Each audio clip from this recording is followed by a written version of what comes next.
Hello dear students, मैं आमिर खान एक बार फिर से आप सभी का हार्दिक स्वागत करता हूं, अभिनंदन करता हूं आपके अपने digital platform in the learning app पर। प्रिय साथियों, प्रीवियस लेक्चर में हम फंडामेंटल राइट्स के बारे में चर्चा कर रहे थे और हमने प्रीवियस लेक्चर में अनुच्छेद 24 तक कवर किया था, ठीक है, जिसमें हमने समानता के मूल अधिकार को जाना, स्वतंत्रता के मूल अधिकार को जाना। आज हम अपने तीसरे मूल अधिकार, जिसमें धार्मिक स्वतंत्रता की बात कही गई है, धार्मिक स्वतंत्रता का मूल अधिकार जो अनुच्छेद 25 से लेकर 28 तक विस्तृत है, उसके संबंध में चर्चा करेंगे। ठीक है दोस्तों, आई होप आपको पुराने लेक्चर्स में जो भी मैंने बातें बताई हैं, पुराने जितने भी मूल अधिकार हैं, वो आपको अच्छे से क्लियर हो गए होंगे। यदि आपने पुराने वीडियोस नहीं देखे हैं तो मैं आपसे रिक्वेस्ट करता हूं कि आप पहले वो देखिए, आपको लिंक डिस्क्रिप्शन में मिल जाएगा, ठीक है, वो देखिए, देन उसके बाद ही आप आगे का कोई भी वीडियो लेक्चर देखें, अन्यथा आगे का आपको समझ नहीं आएगा। ओके, चलिए शुरू करते हैं अनुच्छेद 25 के साथ। देखिए, अनुच्छेद 25, 26, 27 और 28, इनमें धर्म को लेकर व्यक्ति को, नागरिक को या धार्मिक संप्रदायों को, संस्थाओं को क्या क्या छूट दी गई है, क्या क्या स्वतंत्रता दी गई है, उसके संबंध में चर्चा की गई है। तो अनुच्छेद 25 क्या कहता है? देखिए, अनुच्छेद 25 कहता है कि भारत के सभी नागरिकों को अंतःकरण की और धर्म को अबाध रूप से मानने की पूर्ण स्वतंत्रता होगी। सभी नागरिकों को अपने अंतःकरण, किसी भी धर्म को मानने, आचरण करने, वो प्रचार प्रसार करने का पूर्ण अधिकार होगा, हक होगा। ठीक है, दरअसल अनुच्छेद 25 में कहा गया है कि आपको धर्म को लेकर क्या क्या छूट है। अब देखिए, यहां पर जो शब्द आया ना, अंतःकरण, यहां पर अंतःकरण से मतलब है आपके धर्म के रीति रिवाज, परंपरा, खान पान, वेशभूषा, रहन सहन, यहां पर वो सारी चीजें आ जाती हैं जो आपके धर्म का अभिन्न अंग है। ठीक है, जैसे मैं आपको एक छोटा सा उदाहरण देता हूं कि मान लीजिए भारत में, देखिए, जैसे कि अगर हम बात करें कि भारत में हथियार लेकर यात्रा करना या हथियार रखना जो है वो गैर कानूनी है, इलीगल है, ठीक है, संविधान उसकी इजाजत नहीं देता। लेकिन वहीं पर अनुच्छेद 25 के माध्यम से सिख संप्रदाय या सिख धर्म को मानने वाले लोगों को अपने साथ कटार या कृपाण रखने की छूट दी गई है। वो अपने साथ इसे धारण करते हैं, यात्रा करते हैं इसके साथ, ठीक है। इसका ही वजह है क्योंकि ये उनके धर्म का अभिन्न अंग है। आप देखते होंगे कि हमारे यहाँ पर आप देखिए, आजकल जब से यातायात नियम बदला है, तो अगर आप हेलमेट नहीं लगाएंगे तो ट्रैफिक पुलिस आपका भारी भरकम चालान कर सकती है। वहीं पर सिख धर्म के लोगों को हेलमेट लगाने पर इतनी पाबंदी नहीं है। उसकी वजह है क्यों? क्योंकि उनकी जो पगड़ी है, टर्बन जो है, वो उनके धर्म का अभिन्न अंग है। और टर्बन देखिए, आप एक विशेष प्रकार की आकृति में होती है, उसे अगर आप बांधेंगे तो कहीं ना कहीं आप हेलमेट नहीं पहन पाएंगे, इसलिए उनको ये छूट है। समझ रहे हो ना? तो ऐसे कोई रीति रिवाज जो है, जो आपके धर्म का अभिन्न अंग है, ठीक है, वो अंतःकरण में माना जाएगा और उसे मानने के लिए आप पूरी तरीके से स्वतंत्र है, आपको कोई रोकेगा नहीं। अब वो अंतःकरण आपके किसी भी पहनावे से हो सकता है, आपके खान पान से हो सकता है, रहन सहन से हो सकता है, अन्य किसी चीज से हो सकता है, ठीक है। साथ ही में कहा गया है कि आपको किसी भी धर्म को मानने की पूरी आजादी है और उसके प्रचार प्रसार की भी आजादी है, ठीक है। देखिए, अनुच्छेद 25 को लेकर खास करके उत्तर प्रदेश में एक मुद्दा हाल ही के दिनों में बड़ा देखने को मिला, लव जिहाद को लेकर, ठीक है। देखिए, कॉन्सेप्ट टॉक में से देखेंगे और देखिए, मैं अब लव जिहाद का जिक्र यहां पर इसलिए कर रहा हूं कि अनुच्छेद 25 जो है धर्म के प्रचार प्रसार की, मान लीजिए, छूट दे रहा है। तो क्या अनुच्छेद 25 किसी व्यक्ति के धर्मांतरण को भी क्या आजादी देता है कि आप किसी व्यक्ति को किसी धन का लालच देकर या फिर किसी और चीज का लालच देकर उससे उसका धर्म परिवर्तन करवा ले? तो क्या यह भी अनुच्छेद 25 के तहत मूल अधिकार माना जाएगा, धार्मिक स्वतंत्रता में निहित माना जाएगा? तो इससे जुड़ा हुआ एक विवाद है, ठीक है।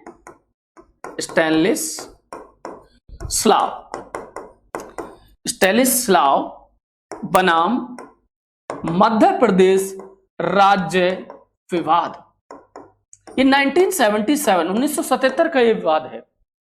इस विवाद में न्यायालय ने कहा कि किसी व्यक्ति का जबरन धर्मांतरण करवाना अनुच्छेद 25 के तहत मूल अधिकार नहीं है। यानी कि आप किसी को पैसे का लालच देकर किसी दूसरे तरीके का दबाव देकर यदि उसका धर्म परिवर्तन करवा रहे हैं तो ये अनुच्छेद 25 के तहत मूल अधिकार नहीं माना जाएगा। ये क्रिमिनल ऑफेंस है, ये आप एक ऐसा अपराध कर रहे हैं जो दंडनीय है। ठीक है, इसे आप इस तरीके से डिफाइन नहीं कर सकते कि ये मेरा मूल अधिकार है, ये मेरे धार्मिक स्वतंत्रता का अधिकार है, इसलिए मैं किसी का धर्मांतरण करवा रहा हूं। हाँ, यदि कोई स्वेच्छा से धर्म परिवर्तन करना चाहे तो उसे उसकी पूरी आजादी है, लेकिन जबरन किसी का धर्म परिवर्तन जो करवाया जाता है वो अनुच्छेद 25 के अंतर्गत मूल अधिकार नहीं माना जाएगा। ठीक इसी प्रकार हम देखेंगे मोहम्मद हनीफ कुरैशी।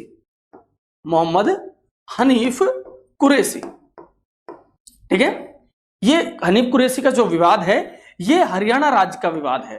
ठीक है, दरअसल जो हनीफ कुरैशी हैं इनको एक बार काव स्लॉटिंग के लिए जो है हमारी पुलिस जो है वो पकड़ती है, और ये इनका वकील जो है वो इनके पक्ष में दलील देता है कि बकरीद के मौके पर, जो एक मुस्लिम धर्म का त्योहार है, उसके मौके पर बलि देने की प्रथा है और उन्होंने गाय की बलि दी है, इसलिए उनको जमानत दी जाए, ये उनका धार्मिक स्वतंत्रता है अनुच्छेद 25 के तहत। ठीक है, तो यहां पर भी ये बात कही गई कि गाय का वध करना या फिर गाय की बलि देना मुस्लिम धर्म का अनिवार्य प्रथा नहीं है, मुस्लिम धर्म का अनिवार्य अंग नहीं है, इसलिए इसे अनुच्छेद 25 के तहत मूल अधिकार नहीं माना जा सकता। ठीक इसी प्रकार 2002 में जावेद बनाम हरियाणा राज्य विवाद देखने को मिला, राज्य विवाद 2002। ठीक है, दरअसल इस समय राज्य सरकार ने यह कानून बनाया था कि जिसके 2 से अधिक बच्चे होंगे वो स्थानीय स्तर पर सरपंच के चुनाव लड़ने के लिए योग्य नहीं होगा, और इसी बात को लेकर जो जावेद जी हैं ये कहीं ना कहीं हाईकोर्ट में चले जाते हैं और कहते हैं कि हमारे धर्म में इस प्रकार का कोई भी बाध्यता नहीं है कि आपको 2 ही बच्चे करने हैं। ठीक है, तो हमारे यहाँ ये बाध्यता नहीं है, इसलिए इस प्रकार की बाध्यता यदि सरकार लगाती है तो वो हमारी जो है वो मूल अधिकार जो है, धार्मिक स्वतंत्रता का जो मूल अधिकार है, उसका हनन किया जा रहा है। तब भी हरियाणा हाई कोर्ट ने ये कहा कि ये कहीं भी नहीं लिखा हुआ और ये मुस्लिम धर्म का कोई अभिन्न अंग नहीं है कि आप 2 से अधिक बच्चे पैदा करें, तो इसलिए यहां पर इन चीजों को भी अनुच्छेद 25 के तहत नहीं माना गया। दरअसल मैं आपको बताना ये चाहता हूं कि बहुत सारी चीजें ऐसी हैं जो धार्मिक रीति रिवाजों के तहत की जाती हैं, किंतु पब्लिक ऑर्डर यानी कि लोक सहायता या फिर मैं कहें आम जन के आधार पर, सदाचार के आधार पर, स्वास्थ्य के आधार पर बहुत सारे ऐसे रीति रिवाज हैं जिन पर राज्य जो है वो आपको प्रतिबंधित कर सकता है, प्रतिबंध लगा सकता है। जैसे मैं आपको बताऊं, जल्लीकूट बैलों की दौड़ है, साउथ इंडिया में होती है। ठीक है, सुप्रीम कोर्ट में ये मुद्दा पहुंचा। ठीक है, तो वहां पर ये कहा गया कि ये धार्मिक स्वतंत्रता में नहीं आता, ये कहीं ना कहीं जिस तरीके से एक मानव जो है वो एक विधिक व्यक्ति है, ठीक उसी प्रकार जानवरों को भी संरक्षण है, वो भी एक विधिक व्यक्ति है। तो जल्लीकूट की रेस पर, बैलों की इस दौड़ पर सुप्रीम कोर्ट ने क्या लगा दी, रोक लगा दी स्वास्थ्य के आधार पर। ठीक इसी प्रकार मुस्लिम धर्म में एक त्योहार है मुहर्रम। ठीक है, जो साउथ साइड बड़ी ये एक गम का त्योहार है, गमगीन त्योहार है, जिसमें लोग जुलूस निकालते हैं और अपने आप को वो कहीं ना कहीं प्रताड़ित करते हैं तेज धारदार हथियारों से, अपने आप को पीटते हैं अपने शरीर पर। ठीक है, जिससे बहुत सारा ब्लड भी निकलता है, बहुत सारी चोटें भी आती हैं। तो सर्वोच्च न्यायालय ने स्वास्थ्य को आधार बनाते हुए कहा कि यह अनुच्छेद 25 के तहत मूल अधिकार नहीं है, और उन्होंने इन मुहर्रम के ताजियों पर या जुलूस में इस प्रकार के क्रियाकलापों को करने पर प्रतिबंध लगा दिया, रोक लगा दी। तो जरूरी नहीं है कि आपके अनुसार, आपके रीति रिवाज के अनुसार यदि कोई चीज धर्म से जुड़ी हुई है तो वो आपके मूल अधिकार में आती हो। यदि वो लोकहित में नहीं है, ठीक है, स्वास्थ्य में नहीं है, तो राज्य उस पर प्रतिबंध भी लगा सकता है, स्वास्थ्य के आधार पर, लोक सदाचार के आधार पर। ठीक है दोस्तों, आगे बढ़ते हैं। बात करेंगे अनुच्छेद 26 की। ठीक है, दरअसल अनुच्छेद 26 जो है वो व्यक्तियों को प्राप्त नहीं है, बल्कि यानी कि कोई मानव को प्राप्त नहीं है, बल्कि ये धार्मिक संप्रदायों को प्राप्त है। बहुत सारे संप्रदाय हैं भारत के अंदर, हिंदू, मुस्लिम, सिख, ईसाई, बहुत सारे और भी हैं, जैन, पारसी, बौद्ध, ठीक है, ईसाई, बहुत सारे हैं। तो यहां पर वही कही गई है कि भारत में धर्म या भाषा के आधार पर जितने भी, या मैं कहूं कि भारत के सभी धार्मिक संप्रदायों को, सभी धार्मिक संप्रदायों को धार्मिक कार्यों हेतु संस्थाएं स्थापित करने, क्या दोस्तों, संस्थाएं स्थापित करने और उनका प्रबंधन करने, प्रबंधन का मतलब यहां पर मैनेजमेंट से है, प्रबंधन करने या प्रशासन करने का पूर्ण अधिकार होगा। आप देखते भी होंगे धार्मिक क्रियाकलापों से जुड़ी हुई बहुत सारे ट्रस्ट आप देखते होंगे, बहुत सारी संस्थाएं देखते होंगे, शिक्षा से जुड़ी हुई, धार्मिक शिक्षा से जुड़ी हुई, ठीक है। तो यहां पर उसी की बात कही गई है कि प्रत्येक धार्मिक संप्रदाय को अपने धार्मिक प्रयोजन हेतु किसी भी प्रकार की संस्था स्थापित करने और उसके प्रबंधन करने की पूर्ण स्वतंत्रता होगी। ठीक है दोस्तों, बात करते हैं अनुच्छेद 27 की। देखिए अनुच्छेद 27 का महत्व वर्तमान समय में बहुत ज्यादा है। ठीक है, अनुच्छेद 27 का दुरुपयोग करते हुए ही हम देखते हैं कि वर्तमान समय में बहुत से ऐसे फर्जी बाबा हैं जो कहीं ना कहीं इसका दुरुपयोग करते हुए बहुत बड़ी मात्रा में संपत्ति अर्जित कर लेते हैं। जपनाम इसका ताजा उदाहरण है। ठीक है, आप समझ ही गए होंगे कि मेरा इशारा किस ओर है। अब देखिए यहां पर धार्मिक मामलों में कर अदायगी से छूट का है। ठीक है, दरअसल अनुच्छेद 27 में क्या कहा गया है, अनुच्छेद 27 में कहा गया है कि भारत में किसी भी व्यक्ति को ऐसे करों, कर का संबंध यहां पर टैक्स से है दोस्तों, ऐसे करों के भुगतान के लिए बाध्य नहीं किया जा सकता जो धर्म विशेष की उन्नति के लिए खर्च किए जाते हों। इसे हम एक उदाहरण के सहित समझते हैं। देखिए मान लीजिए अब वर्तमान में हमारी सरकार ने यह नियम बना रखा है कि यदि आप 9 लाख रुपए वार्षिक कमाते हैं तो आपसे किसी भी प्रकार का टैक्स नहीं लिया जाएगा। इससे ऊपर जितना कमाते हैं तो जो फिक्स प्रोपोर्शन है हमारे इनकम टैक्स विभाग डिपार्टमेंट ने जो तय कर रखा है उसमें आपको वो हिसाब देना पड़ेगा। ठीक है, लेकिन मान लीजिए मैं कहता हूं कि आपने एक साल में 20 लाख रुपए कमाए, यानी कि तय सीमा से आपने 11 लाख रुपए एक्स्ट्रा कमाए। अब सरकार जो है वो इस 11 लाख रुपए पर आपसे टैक्स मांगती है और ये सही भी है, टैक्स अधिकार है उनका, हमारा कर्तव्य है कि हम उसे दें। ठीक है, क्योंकि ये हमारे जन कल्याण के लिए कार्य आता है। ठीक है, अब देखिए यदि मैं इस 11 लाख रुपए को किसी धर्म विशेष कार्य में खर्च कर देता हूं तो क्या होगा, तो अब मुझे टैक्स के भुगतान के लिए या कर के भुगतान के लिए सरकार बाध्य नहीं कर सकती। अनुच्छेद 27 यही कहता है। यह कहता है कि किसी व्यक्ति को ऐसे करों के भुगतान के लिए बाध्य नहीं किया जा सकता जिनके आगम मींस प्रोसीड्स, जिनके आगम एक धर्म विशेष की उन्नति के लिए खर्च किए जाते हो। अनुच्छेद 27 में यह बात कही गई है। ठीक है, और यही कारण है कि बहुत सारे बाबा जो हैं उनके पास अरबों खरबों की संपत्ति अर्जित हो गई है। ठीक है ना, और भी हैं बहुत सारी, चलो छोड़िए आगे बढ़ते हैं अनुच्छेद 28 की तरफ कि अनुच्छेद 28 क्या कहता है। देखिए अनुच्छेद 28 में बड़ी अच्छी बात कही गई है। इसमें धार्मिक शिक्षण संस्थानों में धार्मिक शिक्षा पर प्रतिबंध की बात कही गई है। ठीक है दोस्तों, देखिए अनुच्छेद 28 एक क्या कहता है, अनुच्छेद 28 एक कहता है कि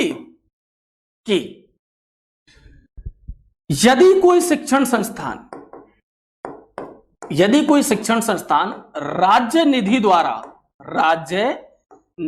द्वारा पोषित है, यानी कि कोई शिक्षण संस्थान ऐसा है जिसमें राज्य यानी कि सरकार का पैसा लगा हुआ है, तो उस शिक्षण संस्थान में किसी भी प्रकार की धार्मिक शिक्षा देने पर पूर्णतः पाबंदी होगी।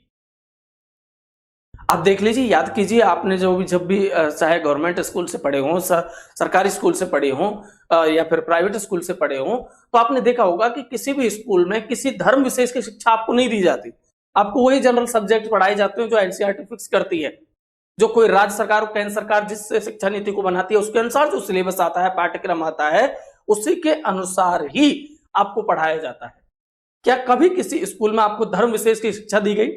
नहीं दी गई।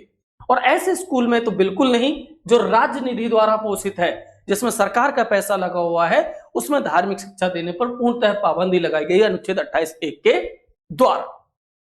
ठीक है।